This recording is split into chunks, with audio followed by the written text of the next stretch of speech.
Hey, Hey, Ripper, how are you? good. How are you? Yeah, good, thank you. Cassandra here from Silver Tiger Media. Nice to see you. Good to see you. Now, Australia loves you. You must know that. You must love Australia so much. Absolutely. I love Australia. I mean, you're here every second day almost at the moment. I Um, know. are you here now or are you back in the States? I'm in the States now. Yeah, I'm in the States now. Yeah, I saw like a week ago you were with Joel trying to pick songs, and I thought, are you here? Are you there? I wasn't quite sure where you were. Yeah, I was here. My girlfriend lives in Katoomba in the Blue Mountains. Oh, awesome.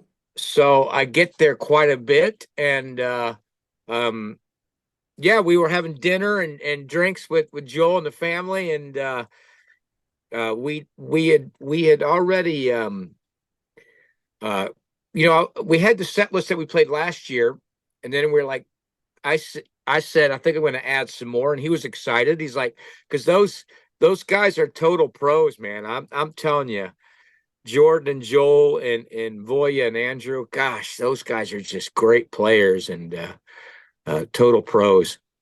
I've seen Joel play with you so many times, and every time I just think, my God, this guy's just a beast. He's an absolute legend on guitar. So you're so lucky to have him in your little fold, aren't you? He is, it's funny. It's like going up there with Fabio or some kind of male model, and I said the couple years back when I was getting healthy and losing weight and trying to be healthier and stuff, I went on stage and I thought, man, I'm feeling really good about myself. I remember I was probably doing this every night. And I said, then I kind of look over at him and it's like, gosh, this isn't right. I used to say, I feel like I just should punch him in the face or something like that. So, um, but I tell you, they're so good. He's so good. And his brother's like a Muppet on the drum kit. I mean, these guys are, I mean, really, when I showed up last year, about a month and a half notice, they just had the set list I sent them down so good and they sounded so good at it. Uh, that it was I was excited when I messaged Joel about doing this. I was excited that we were able to get the same lineup.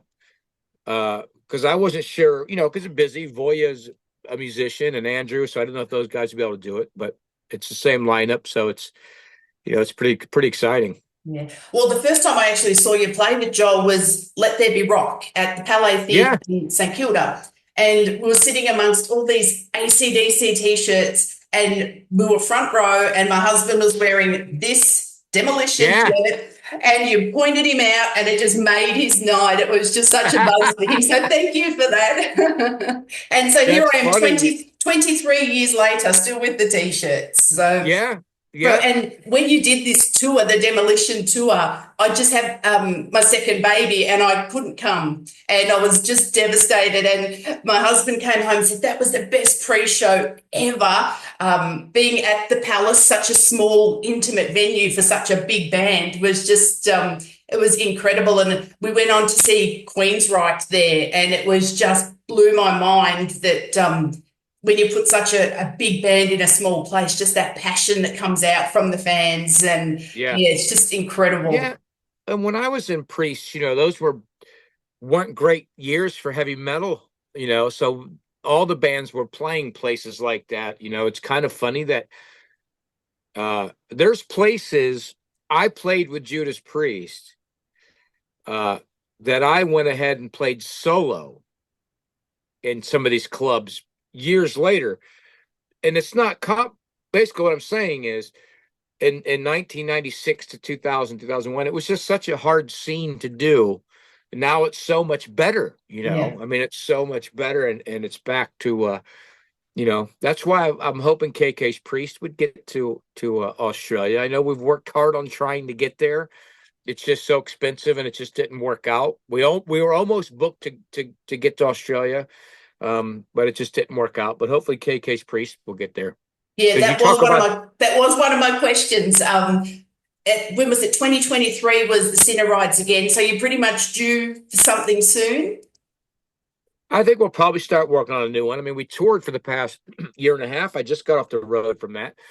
Uh, I got off the road, and a couple days later, I've I went to Australia for a month, and but we toured all year and a half. And the last record was so good, and the touring was so good, and the shows. I mean, you talk about an amazing show. If people who would have thought the Judas Priest shows were great when I was in the band back then, this is better than that. I mean, it is on fire. I mean, it's a great show. So, but I really hope. I mean, I imagine we'll start. I'm going to do these shows in Australia. I think we're adding a couple New Zealand shows on.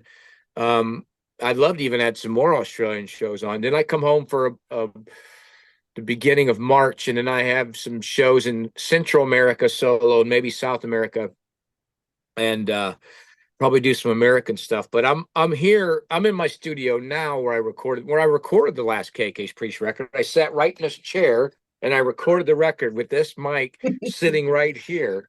And so I told Ken the other day when we messaged each other that I'm ready. I'm ready to start recording some stuff. I said, listen, if you have a song done, just send it to me. You know, I can start putting some vocals down. But we probably could have got more run on touring. I mean, the touring was so successful and the shows were so good. It's just very costly to tour nowadays. You know, Well, any promoters listening, please, just do it. I think the Yeah. problem with what's going to be hard of getting KK's Priest to tour is we don't do VIP meet and greets. And to be honest, it's probably about impossible to do any touring nowadays without doing them. Yeah. And if you don't do them, you can't expect to tour. I mean, I know bands that have made uh, hundreds and hundreds and hundreds of thousands of dollars on just a meet and greet, which actually goes to expenses of the tour. You know, Yeah. that's Ingve was just in Sydney. I heard he had about 100 meet and greets. At over 200 was the cheapest Wow. meet and greet. That's nuts, isn't it? But what people, you know, people don't realize, because I said to Ken, I said, let's do a meet and greet with 10 people. That's it. After the show, 200, which would be, you know, they get stuff, but they come back 10 people. We have pizza and beer and soda and water and coffee, whatever. We have that sitting there. We all just sit around we're right off the stage and we talk, you know, 30 minutes or whatever, take the photo, sign stuff, eat pizza. And but he's not game on it. And you just can't do it. You Yeah. can't, you know, bands can't afford to come to Australia unless you're doing meet and greets. I mean, Iron Maiden can, Judas Priest can, but Judas Priest does meet and greets and they charge $400 or $500 a person, and they don't even meet the band half the time. So, I mean, but what people realize is doing these is how you tour. If you don't do them, you probably won't be able to tour. And I think that's our dilemma right now. I think that's why it might be hard to come to Australia or a lot of these places because we don't do meet and greets, which is fine. I can go tour solo, but that's how people do it nowadays, you know. Yeah, it's interesting you say that because I looked at Kiss's final tour here in Australia and people were paying thousands of dollars for a package, for a ticket, and then you get a meet and greet. But it really was just a walk-up photo and you're out again. You Yeah. didn't get any interaction or anything. So it's really not even a meet and greet, and you're paying, you know, through the nose for it. But people love them. I'm one of them, and they will pay for it. So Yeah, and that's people.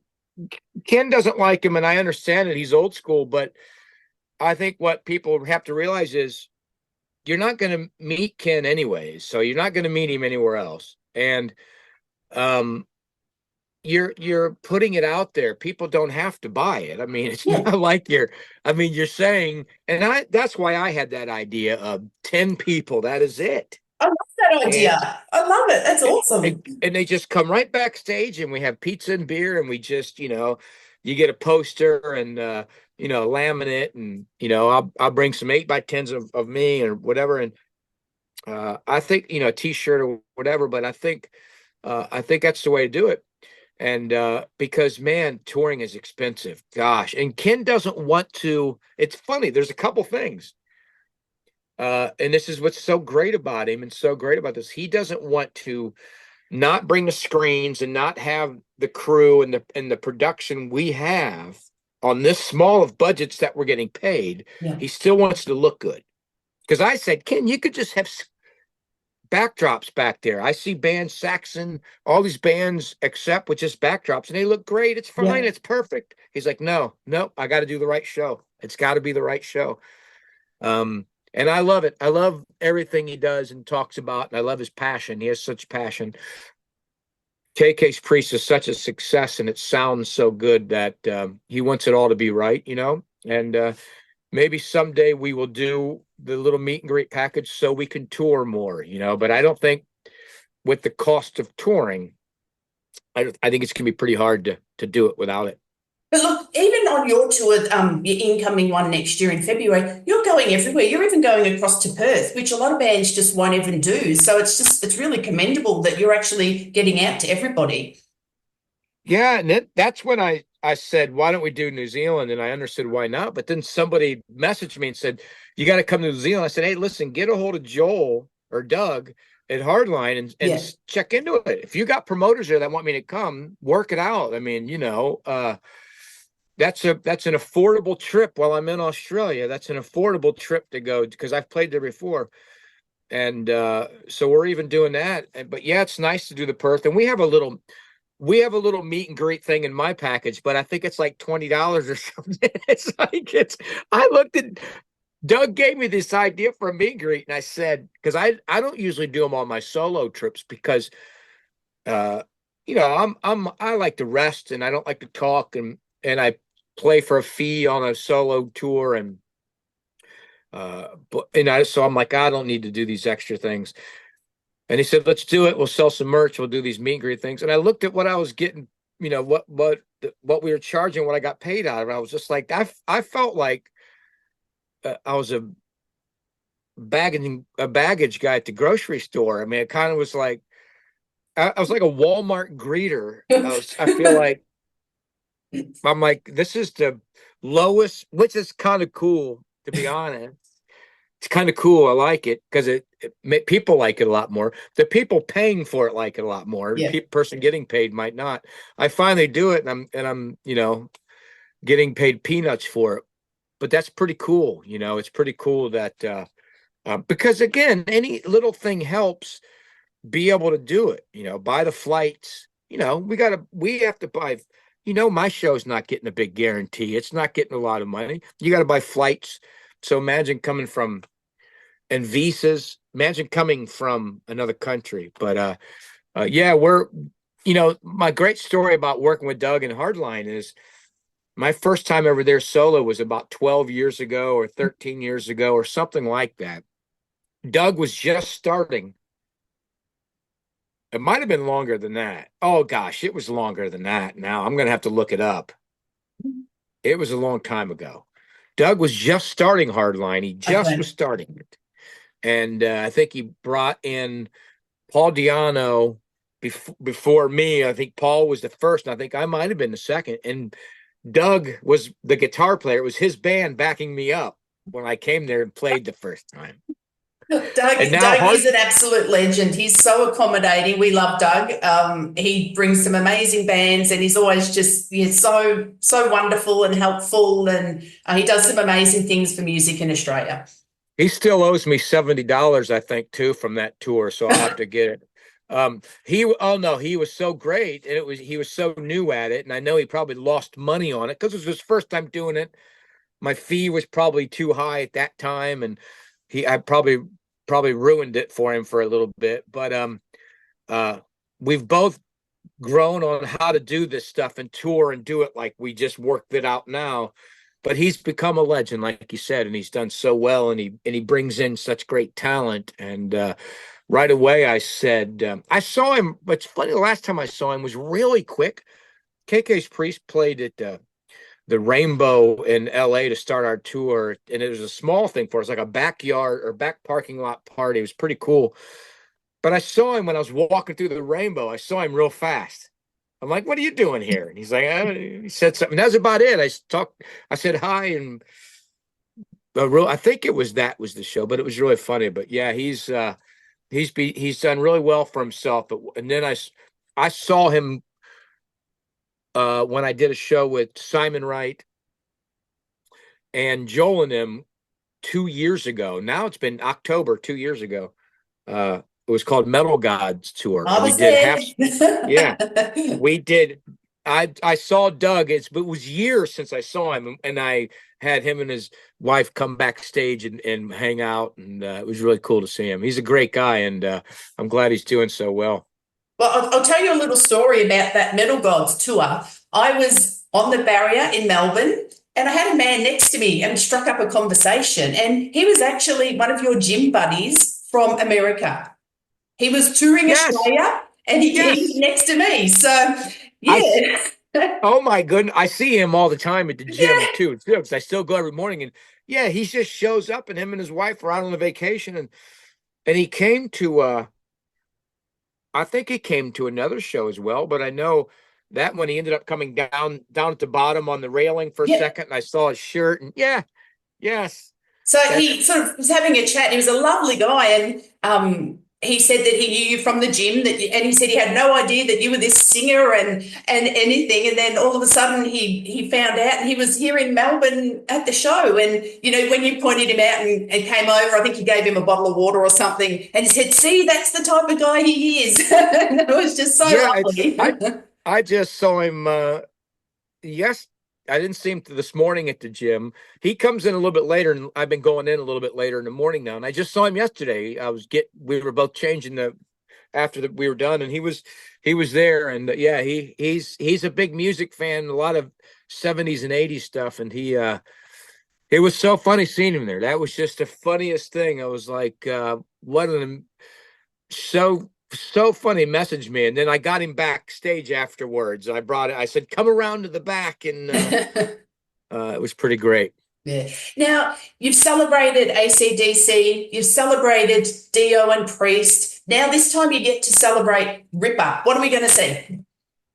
Well, it's a good solo. It's even better than last year's when I did the solo tour. Um, it's we got some KK's Priest in it. We got Hellfire Thunderbolt and One More Shot at Glory. We have Beyond Fear. We're doing Scream Machine, which is a pretty good one to do. Some classic Priest. We're doing Beyond the Realms of Death this time, Nice. we're gonna have to rehearse that one. But my era, Hell is Home, One on One, Burning Hell, Iced Earth. We're doing When the Eagle Cries, some classic Priest.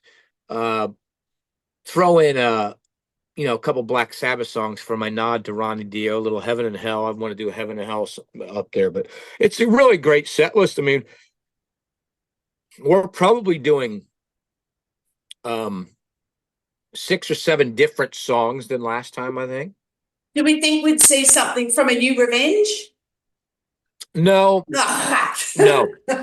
Yeah, I really should have. Last time I was there, I played one from my solo EP. I played Silent Cage. My solo EP, Return to Death Row, just came Yeah. out when I was there, and we played Silent Cage. Uh, it would have been, you know what? That would have been a good one to do. Uh, I should look that up. I was listening to We Enemies should. and Lovers this morning. It's one of my favorites. It gets it's nearly worn out my turntable, I tell you that one. I love that album. It's just such an easy listen. Sometimes you don't want, just too much, and that one I can just Yeah, put on and it's just great. So yeah. I'm sad that nothing's off that, but maybe next time. Maybe next time. Yeah, we got it's a really good set list and a lot of little bit of everything. I mean, I'm not even for certain what's on it anymore, so I'm gonna have to check that out, I guess. Now, your Wikipedia reads pretty much like a novel. It's long. There's an illustrious career of so many bands. What's a standout for you over your career?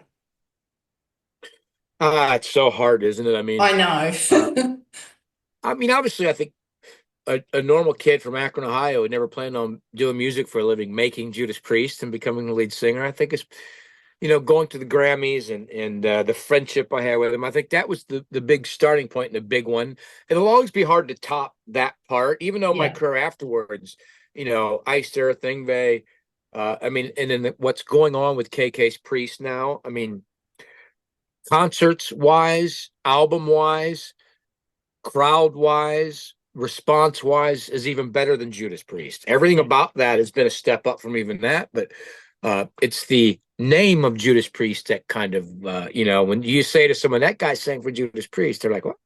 Um, but I think just in general, everything about I'm singing the same as good as I think I'm singing as good as I've ever sang, and people can see that in the concerts they see. Um, Kind of fortunate, I'm fortunate that I'm still doing it and all I've done. It's pretty cool. Absolutely. Now, for me, there's always been two standout voices in metal, and that is yourself and Jeff Tate. For me, they're just sublime voices. Until probably a month or so ago, and I saw Dream Evil in Melbourne.